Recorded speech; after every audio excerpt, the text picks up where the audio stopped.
All right, so I'm pumped. I've just gotten delivery of these new Boost Auto Parts fender badges from my 2024 GMC Sierra AT4.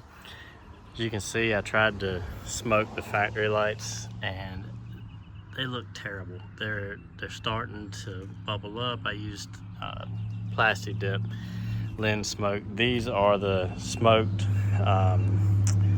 sequential switchbacks. So hopefully we'll have turn signals in the fenders as well. So I'll follow through the process of getting these installed. And once again, shout out to Boost Auto Parts for shipping these out quickly and hooking us up with this. So follow up shortly. So today we're finally going to start installing the Boost Auto Parts fender lights. I opted for the smoked lenses. So they come in this box, and I went with the sequential switchbacks. So 4 lights and a left and right wiring harness. As you can see from the factory, these are the amber colored lights. There are no turn signals in it. So if I turn my turn signal on, you get nothing here on the sides. So once I get these new smoke lenses installed, I should have turn signals in both of the driver's and passenger side of the fenders. So I'll follow up in just a sec. All right, so I'm not gonna go through a full in-depth install just because Boost Auto does such a great job on their website. I'll include the link in the description of how to install these fender marker lights on 2020 and up, gas or diesel, 2500 or 3500 HDs. What they recommend is a trim tool. I don't have a trim tool, so I'm going to go with just a plastic squeegee, a T20 and a T15 to remove the fender liner, inner fender liner, and the mud flap on the front and the back. Just because I don't want to get in the middle of this and have the front installed and then risk breaking clips on the back, I'm going to start on the back just to see how that goes. That way, if I end up by some chance breaking clips, I can go back and order some before I get too far down the line on this. So I'll start back there and show you what we've got going on.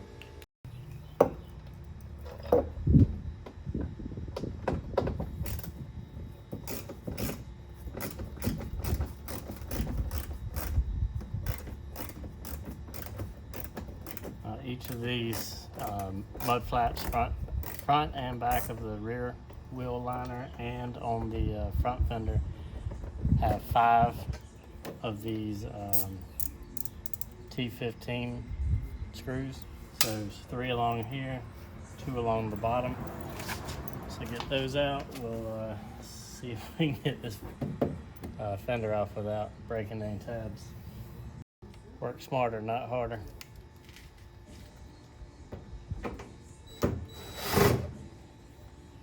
By the way, if you don't have one of these, this is an awesome addition that DWAP makes. I picked it up at Lowe's for like 25 bucks, so you can get into much tighter spaces, 90-degree angles. Quick plug for Lowe's.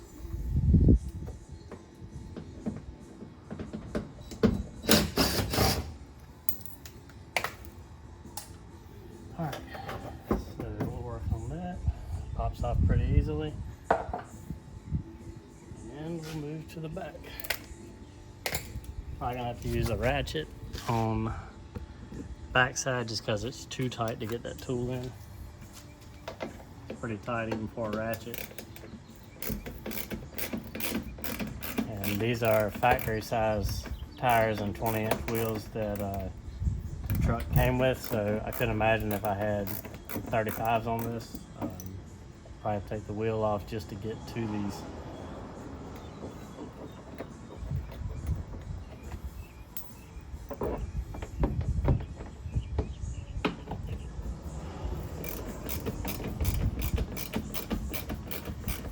While I'm doing this, quick shout out to Boost Auto Parts for reaching out and sending these lights. I've actually been looking at these a while, so I'm really pumped to get these on the truck. I hate these amber colored lights. It's always been my least favorite thing about these trucks when they first came out. I wasn't crazy about the side steps on the bed, but those have grown on me because they're actually functional. But these, to me, these amber lights stick out like a sore thumb, so that's why when I first got the truck, I immediately, before I even put 100 miles on the truck, I immediately got Plasti Dip's version of the smoke lens coating, and as I showed earlier, it's probably been on here 6 months and it looks terrible. It's starting to bubble up, and that's not necessarily because of error on my part or anything. It's just I don't think it's meant to be a permanent coating. I prepped it great. I used rubbing alcohol, got it very clean, let it dry, taped it up, put multiple coats on it. But to me, it's just, I mean, let's be honest. If any of us spend this much on a truck, why cut corners and do a $10 fix on something that should look a lot better than that?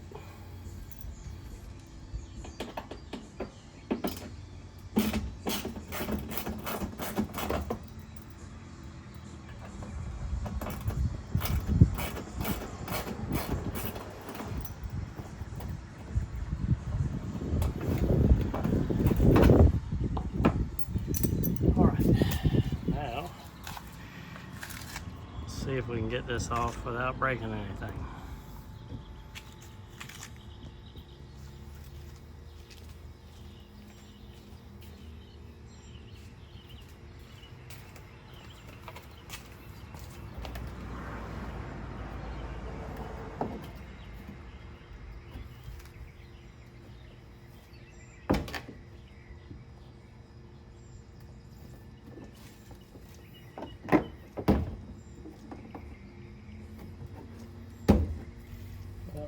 Go to plan B, see if I can find something a little stiffer.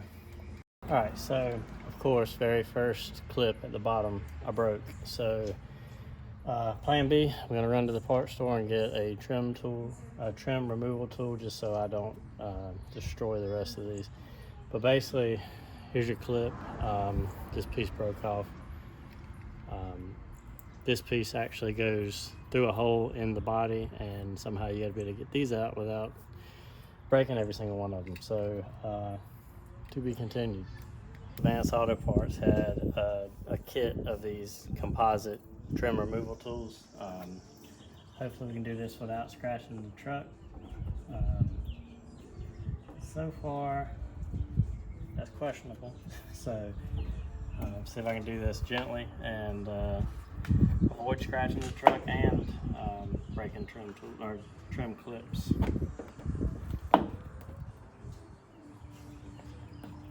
Fortunately, it's not a very gentle process. Also try not to bend the truck. This is working, but it's still not easy. They're pretty tight in here, and just to let you know, I'll show you once I get these off, but they're double row. So even if you pop the top off, you still got to get the bottom off. It's a little rougher on the paint than I'd like, so I'm trying to get this rag down behind it. See how this goes. Hopefully I can keep from destroying anything. This is the worst part of the install, I'm sure.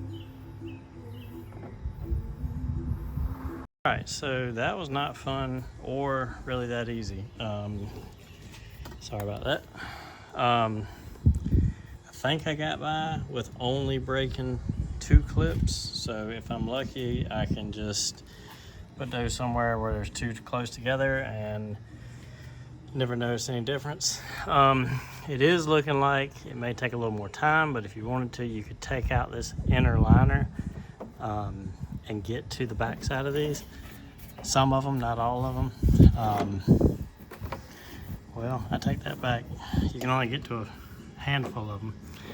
The rest of them is double walled here, so you can't get to it. So I guess that's why in Boost Auto Parts video, they just recommended getting a pry tool and taking your time.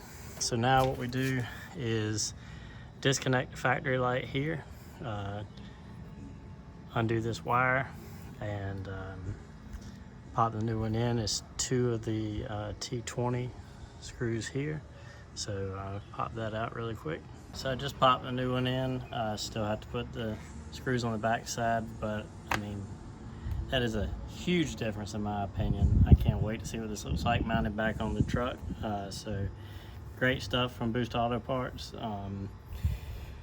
And just a quick plug for them. I've purchased stuff from Boost Auto Parts in the past. I had a 1500 AT4 that I bought their plug and play spotlight mirror mod, and I've transferred it to this truck. But basically, and I'll show you once it gets dark, but from the factory you have spotlights here, but they only work in park. Kind of sucks. I've been on some really tight mountain roads at nighttime when we were on vacation before, where I needed to be able to see the ditch beside me because of the drop off. Couldn't do that without putting it in park. So it's a very quick install of their wiring harness that Boost Auto Parts offers.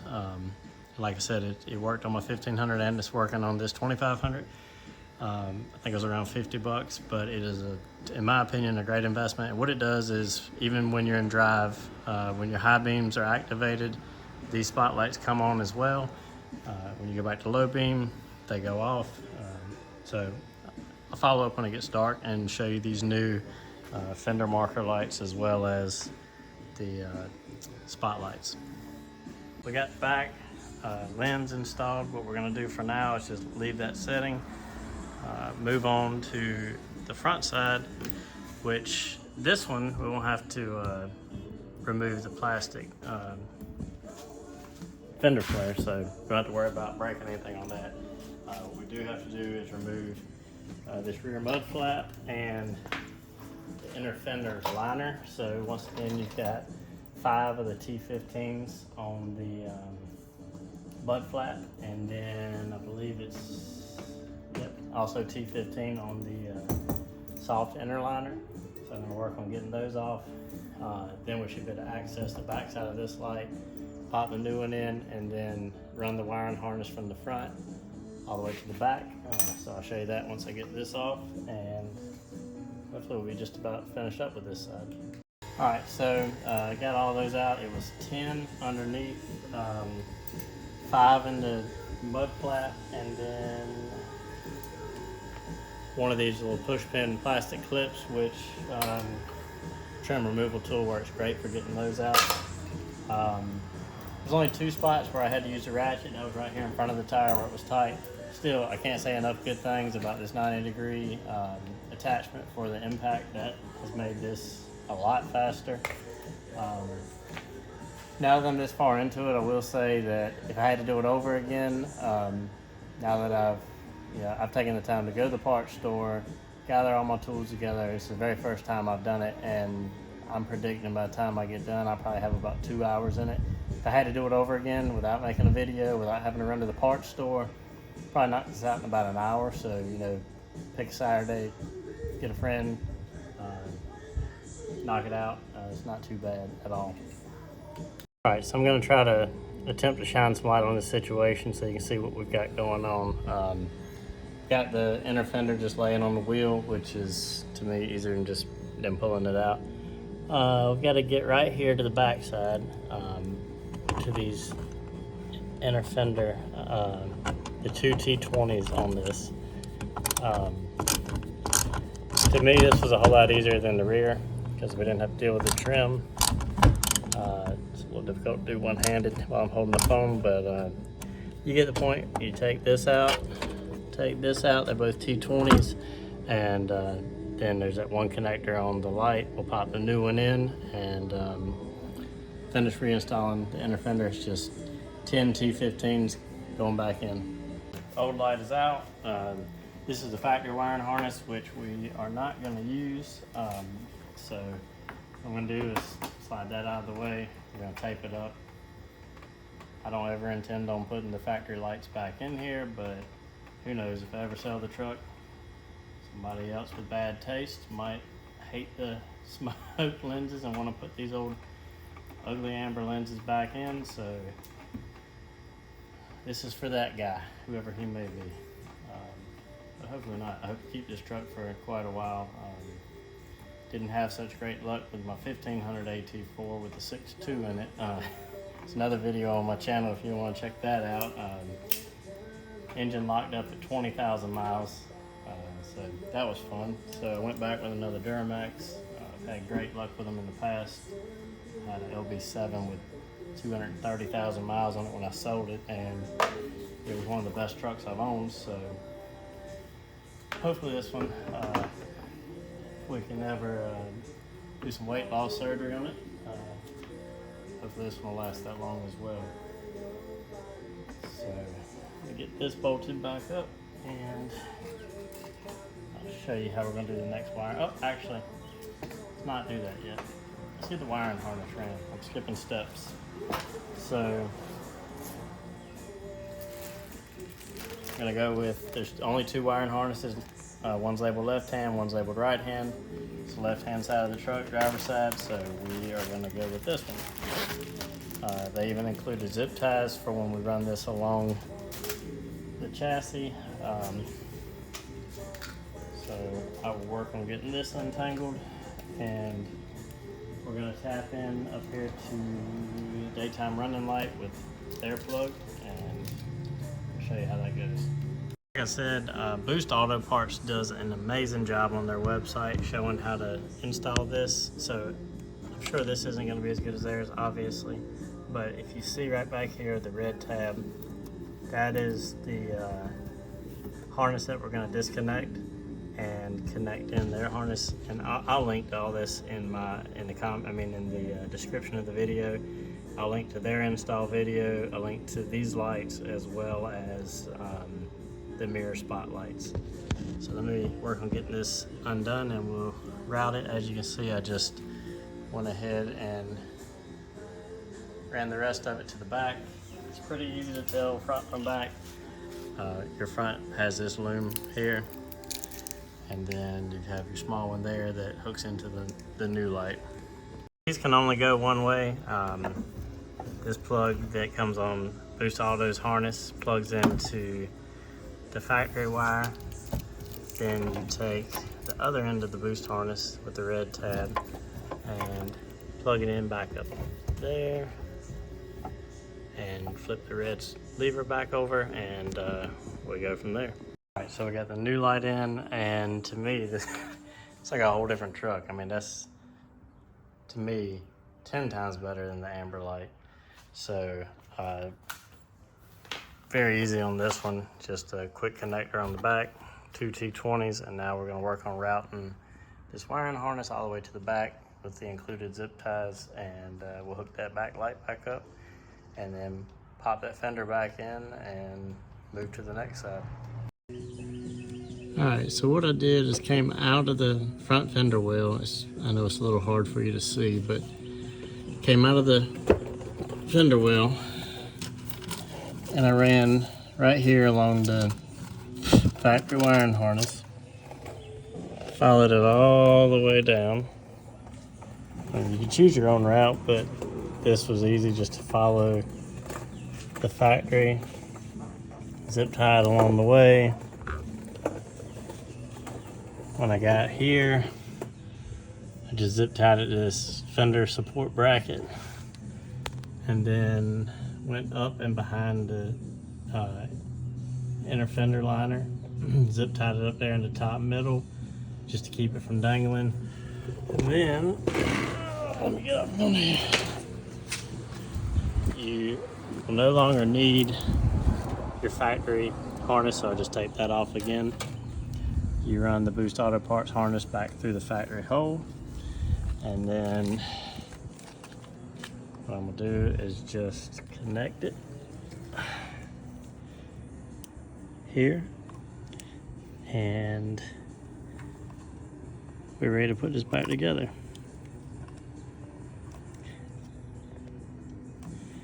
So I've just got to snake it back through here and then push this fender back on. All right, so there was a ton of extra wire, including the factory wiring harness. I guess Boost Auto probably gives you enough for a long bed. This is a short bed truck, so I just took about 3 zip ties, wound it semi neatly together out of the way, and this side is done. So I'm very impressed with it. I will wait till it gets a little bit darker so that you can actually see. I'm not going to bore you with the passenger side. It's the exact same install as this side. But yeah, I mean, I don't know if I've said it or not, but if I wasn't making a video, I didn't have to go to the parts store to get the trim tool, I think this would have probably been an hour project tops, because I've probably got 2 hours in it total. But yeah, I'm gonna finish up the passenger side, and I'll follow up when it gets dark, show you what these look like lit up. This is when they're running regular. Just, it's hard to see, it's 2 bars of light, but it's so bright it won't break it up. And then is sequential turn signals, which it did not have turn signals at all in the Fenders from the factory. So here you can see the new Fender lights that they run white, daytime running lights, or at nighttime they run white. Then you have the sequential turn signals, which is really nice. And then earlier I mentioned that Boost Auto Parts makes a wiring harness that was a very quick, less than 10-minute install, that when the high beams come on, it allows the mirror spotlights to come on. So high beams just went on, mirror spotlights will stay on and drive. Back to low beam, they cut off. That's been a really nice feature to have as well. Once again, just big shout out to Boost Auto Parts for sending these, and hoping to install some more of their products in the future. Check them out on their website. I'll include all the information below in the description for these Fender lights and for the wiring harness. Thanks for watching.